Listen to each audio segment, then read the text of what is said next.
Did the New England Patriots say no to Fournette, or was it the other way around? And does it mean that the New England Patriots might be looking for a big-ticket wide receiver in the upcoming 2022 NFL Draft? You know, I've got my eye on Chris Olave of Ohio State, but does that mean that's what the Patriots are going to do? Stay tuned, folks. You're about to be locked in to the Locked On Patriots podcast. You are Locked On Patriots, your daily New England Patriots podcast. Part of the Locked On Podcast Network, your team every day.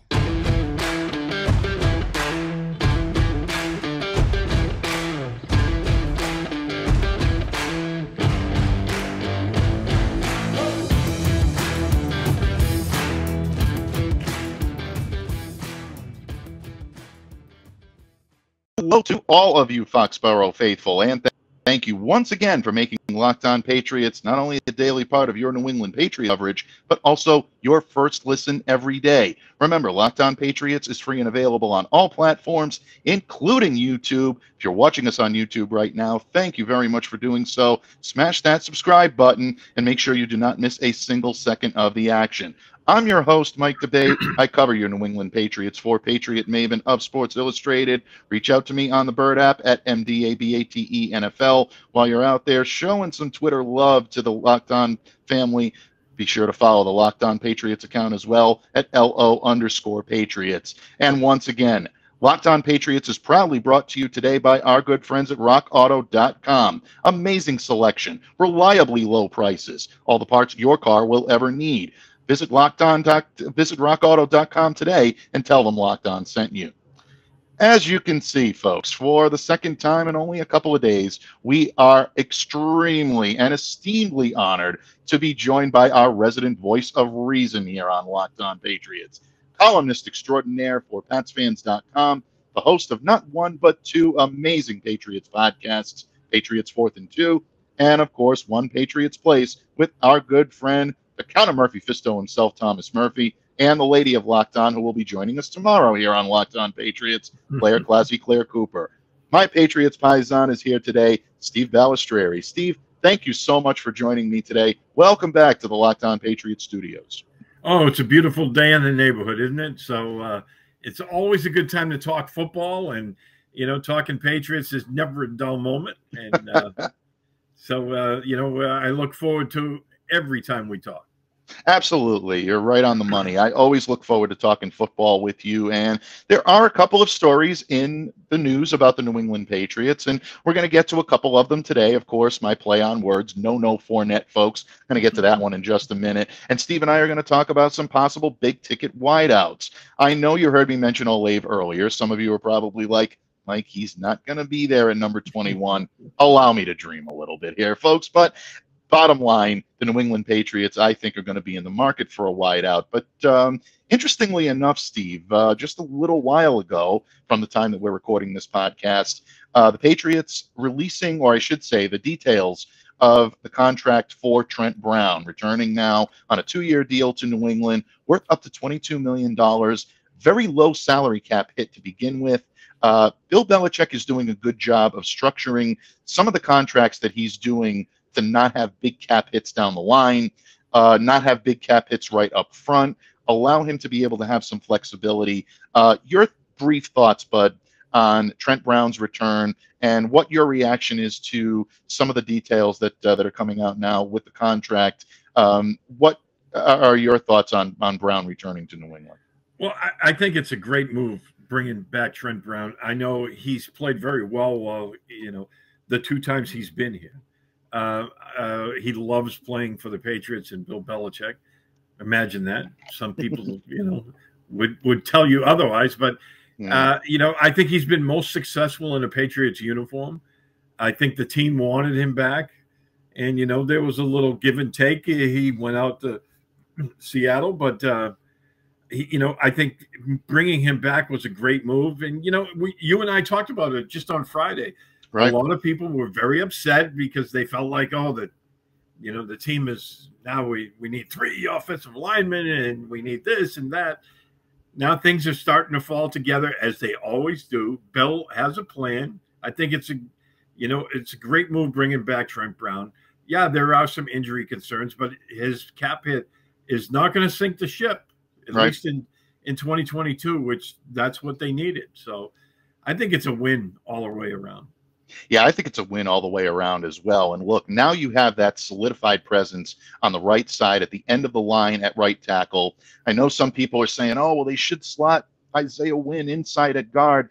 Our good friend Evan Lazar made a good point about this earlier today on Twitter and said, Wynn hasn't been a guard here for 4 years. I understand some of the people want to move him over. A lot of the fan base thinking about that. He's going to remain as a tackle. That's how the Patriots see him. So now you look at Isaiah Wynn, at least for one more year. He's going to be your left tackle. You get, Trent Brown back on the right side. Now all of a sudden you're looking at Owenu likely playing the right guard position, going back to the original position he played in Michigan. Andrews is the center. He's going to be in that mode for quite a while. And now you're looking at possibilities at the left guard position. I know we talked about Ryan Bates possibly being a possibility there. You know the Patriots are going to be looking there. And we're going to talk a little bit more in depth about Trent Brown and what he means to this team tomorrow here on Locked On Patriots with our lady of Locked On, Claire Classy, Claire Cooper. But, Steve, I appreciate the information that you provide, and I agree with you right off the bat. I think Trent Brown's return is definitely a good thing for the New England Patriots. Who will these linemen be blocking for? Well, apparently they won't be blocking for running back Leonard Fournette, who visited the Patriots on Monday, signed a deal with the Tampa Bay Buccaneers to return on Tuesday. When you look at this deal, folks, it looks like the New England Patriots might not have had either serious interest or were not willing to go the extra mile that Tampa Bay did. Steve's going to give us his thoughts on this signing in just a moment. But first, want to talk to you a little bit about our good friends at BetOnline.net, because as you know, it is that time of year again, folks. College basketball's tournament is finally upon us. And if you're like me and you have a dog in the hunt this weekend, you're going to be watching closely to all of the college basketball action. For all the latest odds, contests, player props, BetOnline.net is your #1 source for all of your sports betting needs and information. BetOnline remains the best spot for all of your sports scores, your podcasts, and your news this season. And it's not just basketball, folks. BetOnline is your continued source for all of your sports wagering information needs, including live betting, your favorite Vegas casino games. Head to the website today or use your mobile device to learn more about the trends and the action. BetOnline, where the game starts. Patriots fans, once again, columnist extraordinaire from PatsFans.com, my Patriots paisan, Steve Balestrieri, joins me here on the hot seat. And Steve, in the previous segment, we talked a little bit about Trent Brown and what it means for his return to the offensive line. And one of the big things that Brown really shored up when he returned to action after missing some time on the injured reserve list was really making that run defense much better. Run protection much better. That ability to stand up against strong run defense is that much better and allow and open holes for your running backs. One of the Patriots' biggest strengths, I think, on this team right now is the running back core. You've got Damian Harris at the top of it, strong runner without question. Ramondre Stevenson came on a lot sooner than we thought. A lot of us thought he was headed for a redshirt year. He ended up playing a big role for the Pats last year. James White back in the fold. We talked a little bit about him last week and how important it is for James to be in that backfield as a third down option and a pass-catching running back. That's why it surprised me a little bit that the Patriots were showing some interest in Leonard Fournette. Fournette right now is that type of dual threat back. And look, there's no question. Talent is there. The New England Patriots love his talent. But it surprised some people that they were bringing him in. Now, ultimately, he left Monday's workout at Gillette without a contract. And then Tuesday morning, word broke very quickly that he would, in fact, be re-signing with the Tampa Bay Buccaneers, 3 years, $21 million. When you look at the terms of that deal, I don't think the Patriots were ready to go 3 years. I don't think the Patriots were ready to go $21 million on him. So the question becomes, was it a situation where the Patriots said no to Fournette, or was this a little bit more posturing on Leonard's part, kind of using them as leverage to get what he wanted out of Tampa Bay? I think it might have been a little bit of both. I think the Patriots wanted to, they wanted to explore that because Fournette is not only a great runner, but he's also a very, very good pass catcher, as we saw last year in Tampa. So I think they saw that and were willing to kick the tires and see what kind of money he was looking at. When I saw what he signed, for in Tampa, I said, Bill's not going to pay $21 million to a running back. So I didn't see that happening. But I also think Fournette, by taking that trip up to New England to meet with Belichick yesterday, I think he put Tampa on notice. Hey, I can obviously sign and play with Bill Belichick. So they opened up the checkbook. So it might have been a little bit of both. I think Leonard might have played Tampa a little bit. It's like, I'll go sign with Bill. So, but at the same time, I think the Patriots, I think they were serious about, bringing him in if the price was right. And it would have been intriguing because at that point, now your running back room is kind of overfull. Does that mean that Damian Harris in the last year of his rookie deal would have been expendable and used him as trade bait? Possibly. Yeah, I think that's an interesting point. That was floated around through social media circles. Phil Perry actually had brought that up, I believe. I don't want to miscredit that. I may be miscrediting that, but someone did bring up the fact that Harris might have been on the expendable sheet at that point because of the Patriots' interest in Leonard Fournette. I'm not necessarily ready to buy into that just yet. I think that in a lot of ways, what this team was doing was its exploratory due diligence. You bring Fournette in, even with a full running back core, even with Harris, Stevenson, and White, it allows you to run two back sets. And if the Patriots are serious about eliminating the fullback position, which again, folks, we're going to discuss here tomorrow on Locked On Patriots, are the Patriots really going to get rid of the fullback? We'll get to that. But in any case, if they are serious about eliminating the fullback, like Jakob Johnson said he heard from Patriots representatives, then running two back sets along with two tight end sets makes an awful lot of sense. And when you're running that type of offense, Leonard Fournette is definitely a guy that would intrigue you. I agree with you. It's a situation where Bill is looking at the years, he's looking at the contract, and he's saying probably no to both at that point. But this wasn't a can't-lose target that the Patriots had to have that they didn't come away with. I'm seeing an awful lot of information that comes out from various sources that are, getting the Bill got burnt again crowd, I like to call them. They went for a free agent and the Patriots got burnt again and nobody wants to go play because those, obviously there's, there's Brady discount coupons floating around out there. I don't know. I'm hearing that, come up on my timeline as well. Look, if the Patriots had identified Leonard Fournette as a must-have, they would have put a full court press on him. I think last year proved this team is willing to go the extra mile for a guy they feel they have to have. They did it with Judon. They did it with Jonnu. They did it with Hunter. I think that there are guys that they're willing to target to get the players they want here in New England. I don't know if I'm putting Fournette on that list. I think they had serious interest if the price was right and the term limits were right on the contract. But like you said, I think it's just a little bit of a stretch at this point. I think if he was a must-have, I think he would have left Foxborough yesterday with at least a contract offer. We don't know for sure. I will concede that whether or not he was or wasn't offered a contract when he left Foxborough on Monday. But whether or not he was or not, I think is really irrelevant. I think what it comes down to is they were bargaining from that position of strength, and I don't think they really had a whole lot to lose by bringing him in, or really anything that they have to worry about missing out on because he chose Tampa Bay over the New England Patriots.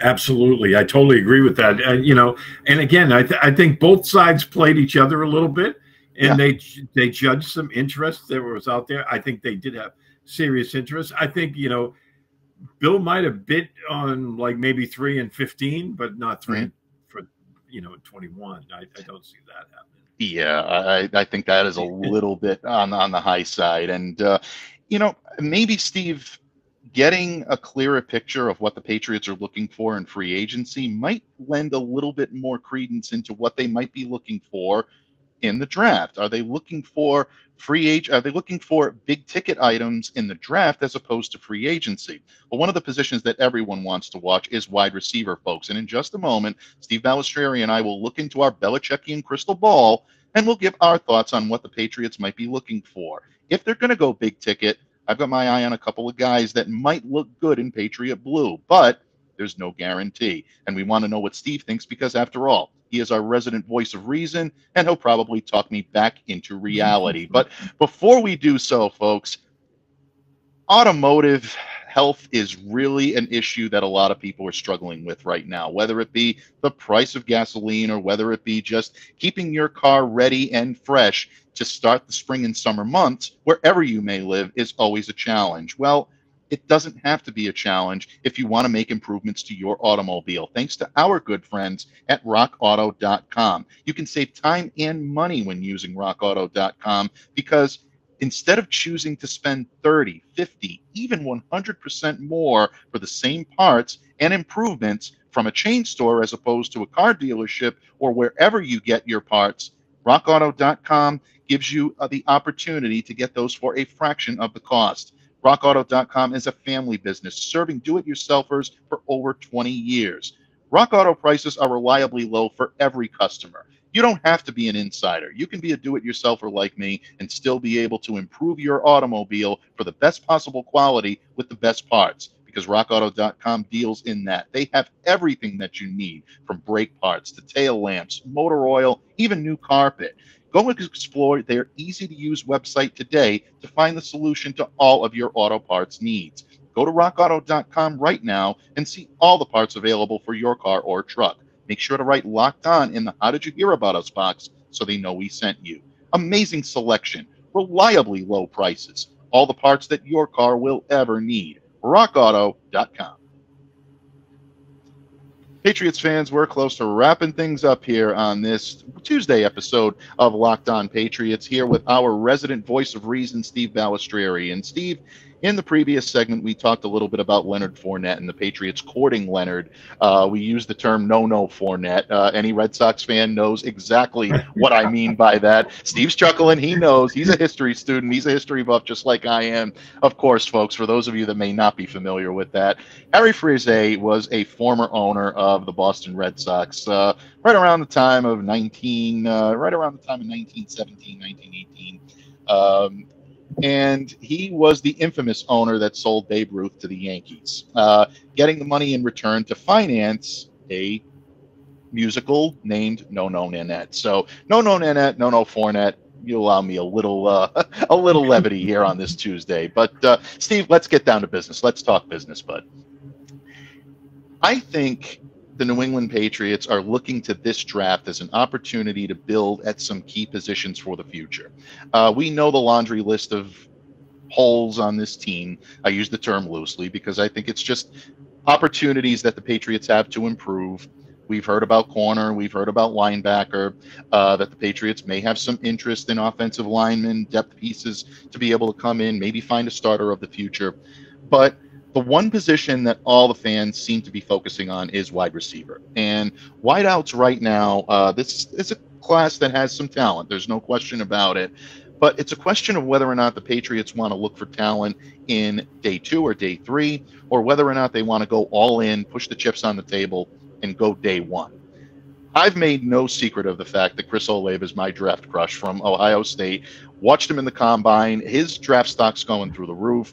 I know he's probably not going to be there at number 21, but if he's there, I think the talent is so indelible that the Patriots would not have a choice but to go all in for this guy. But that being said, you know, I'm sure the fans that are listening to this or watching this will probably knock me back into reality. You are our resident voice of reason, bud. I value your opinion as much or more than anyone else that graces these airwaves here.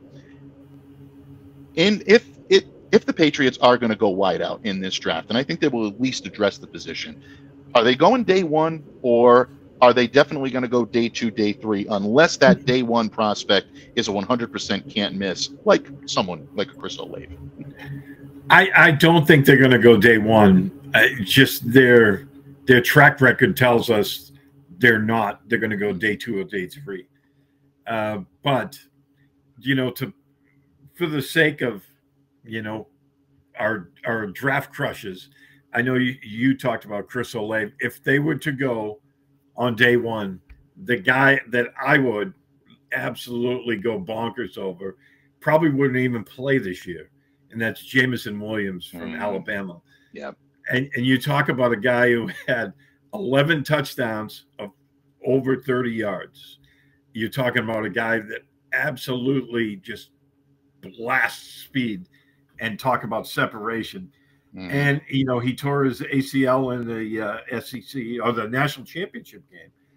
But it's just like, if he was there at 21, I wonder if they would, or a guy like Chris Olave, would they be tempted to go wide receiver? I mean, the talent on these guys are going to light it up in the NFL. I have no doubt whatsoever of this.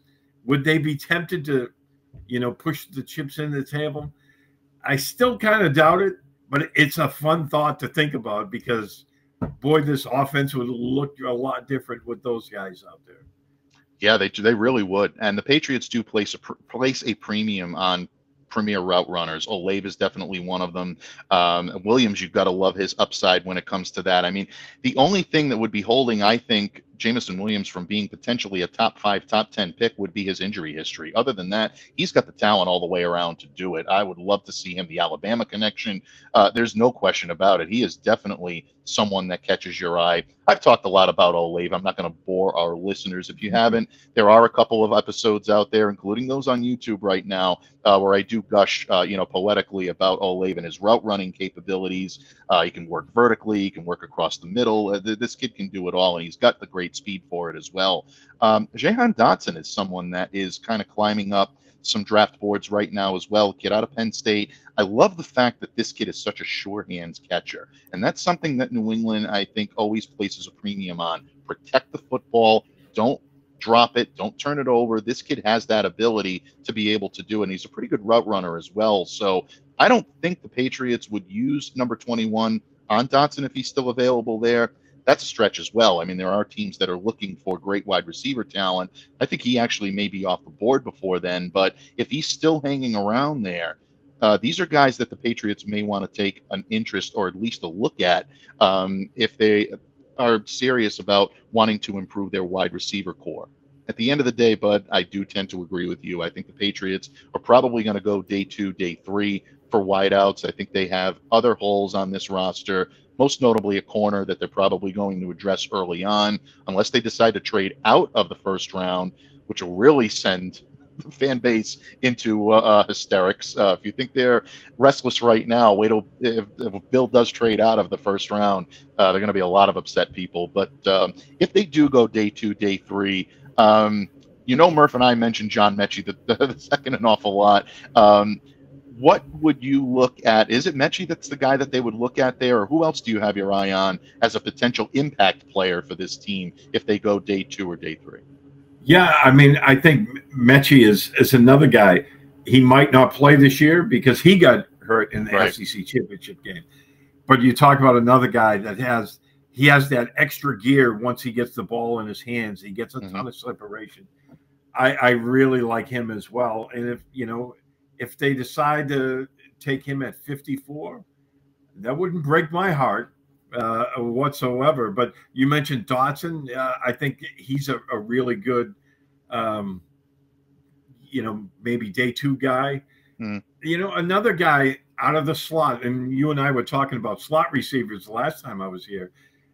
Garrett Wilson out of Ohio State would be another guy that, if they were to snag him on day 2, if he's around there when they pick, boy, it wouldn't bother me that much. I mean, I think he's another guy that can definitely impact your offense.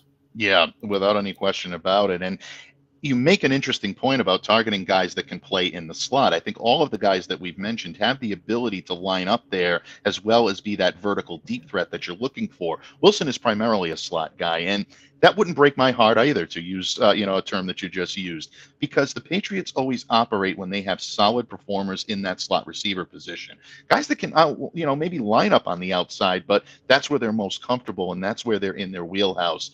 And not necessarily always going for that home run type of wideout that can stretch the field, the vertical threat. Yes, it is an element that the Patriots don't currently have on their roster. I know it's one that a lot of the fan base is looking for, and believe me, I'm certainly not against adding one of them, but if the Patriots do make the move for a player that is more suited to the slot than the outside, folks, don't think the sky is falling here in Foxborough. It is still an option for the Patriots to be able to utilize that and really, I think, fit very well into their offensive scheme. Even if they move away a little bit from what they were doing under Josh McDaniels, I don't think it's going to change rapidly, or I don't think it's going to change dramatically enough for the Patriots offense to look radically different in 2022 as opposed to what it did in 2021 and previous years under Josh McDaniels. So awesome insight, Steve, as always. Always appreciate picking your brain because you are the resident voice of reason here on Locked On Patriots, and we take your opinion to the bank, and we definitely hold it in the highest regard. At least I do. I don't want to speak for anybody else, but anyone else that listens to this show, I'm pretty sure they would agree with me. Before I let you go, my friend, please let everyone know where they can find you, where they can reach out to you, interact with you on social media, and where they can find the great work that lies ahead from the great pen and the great voice of Steve Balestrieri. Well, thanks again for having me, Mike. As always, I really appreciate it. You can find me on Twitter at SteveB7SFG. I'm also on Facebook, Instagram, Steve Balestrieri. I write for PatsFans.com. In fact, I've started publishing my draft profiles. I got a couple. I put one out yesterday, put one out today. There'll be another tomorrow. I'm going to do a mock draft, a kind of early one after the first, feeding frenzy of free agency is over. But, and I was tossing around the same ideas. I started to do a mock draft. I stopped because I got interrupted. So I'm going to go back to it. But I was sitting there at 21 and I was like, Jameson Williams is sitting there. Olave is sitting there in the way this big board played out. But then there's, a couple of cornerbacks. Questions. So. Absolutely. Absolutely, my friend. And you know what? It's always a lot of questions. We'll continue to help you answer those as best we can, or at least give our insight when it comes to what the Patriots might do in next month's draft. But as always, on Tuesdays, we definitely reserve the seat here for our resident voice of reason. Steve, I want to thank you for joining me here today on Locked On Patriots. We look forward to speaking with you again next Tuesday here on Locked On. In the meantime, folks, thank you once again for continuing to make Locked On Patriots a daily part of your New England Patriots coverage, as well as your first listen every day. Smash the subscribe button for YouTube. Download, subscribe to, and follow Locked On Patriots on platforms such as Spotify, the Odyssey app, Google Podcasts, Apple Podcasts, wherever you get your podcasts. Just make sure that you're staying locked into Locked On Patriots. On behalf of my Patriots Paisan, Steve Balestrieri of PatsFans.com, I'm your host, Mike Debate. Stay safe, stay well, be the change you wish to see in the world. Have a great day, everyone.